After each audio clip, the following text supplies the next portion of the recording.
So I don't like releasing fire drill videos back to back, but it's National Fire Alarm Day, so why not?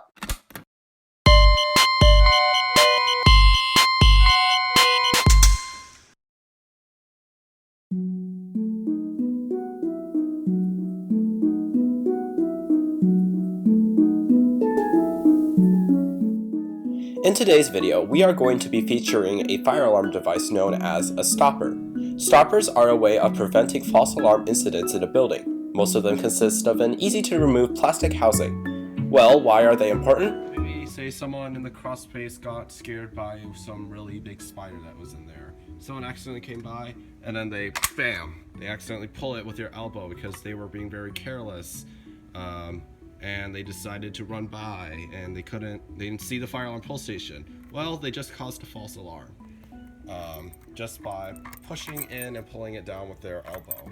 These devices were designed to be very easy to activate, and therefore it is very likely that at least one time in their lifetime of a pull station's lifetime, they're going to be activated by a false alarm.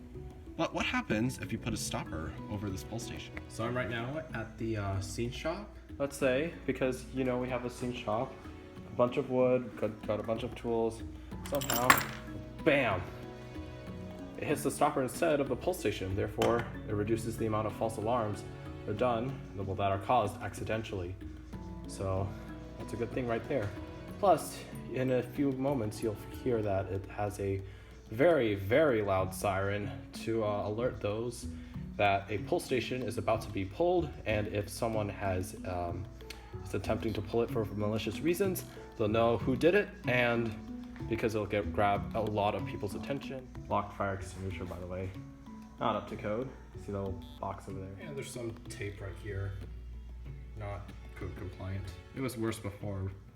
Are we ready? Yeah. All right, here we go. Start. Right. Here we go.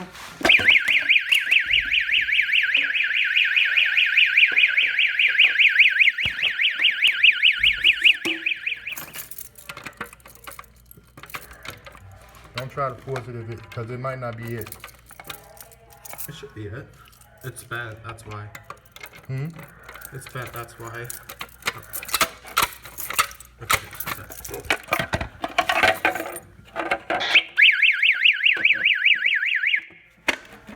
There we go. Let's go. Alright. Oops.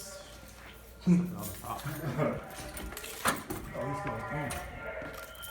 I didn't know you can get it that way. Yeah.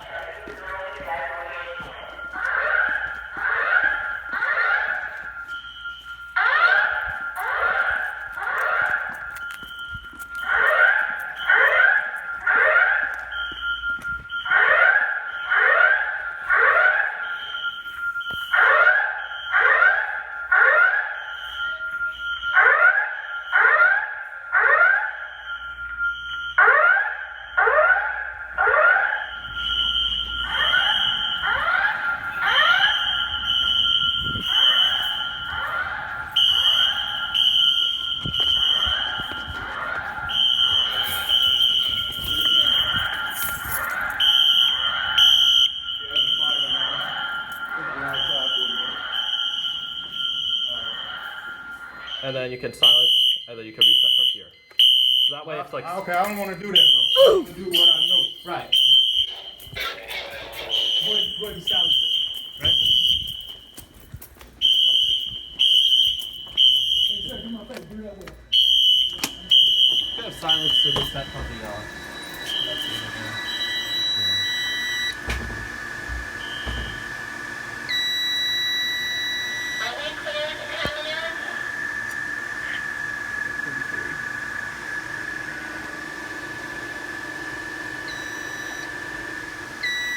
Acknowledge.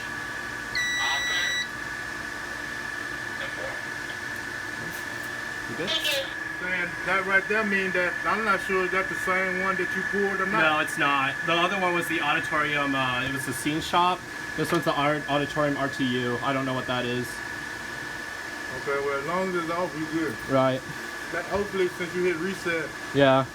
eventually it'll reset itself. But We already had issues with it today because that's why the door. I don't know if you noticed, but the doors. Yeah, weren't all the doors, all the doors were closed Something today. was already yeah, wrong, and it's really he weird. hadn't came yet. Uh, But when I put in the work order for what they coming for, it was saying RTU 27. So this is something different now. interesting. With that thing up front, you were saying when you turned the key, you hit silence, but Yeah. it didn't do nothing. Well, no, you turn the key, you wait for it to unlock to enable the controls, then you hit silence, and then you hit reset. I got you. Yeah. Where you learn that from? I don't know, watching videos, to be honest. I mean, it's supposed to be part of the system so that if the fire brigade ever comes, they don't have to come and check in here. They can come through one of the entrances, see where the fire is, and then and they'll check that area. Oh. So in the event that, like, say if you don't want to come in here, if you're close by the office and you need to silence the system, you can silence from there. I learned something new today. Yep. Okay, I think it's good. I'm just gonna let that do whatever it do. Yep. Thank you, sir.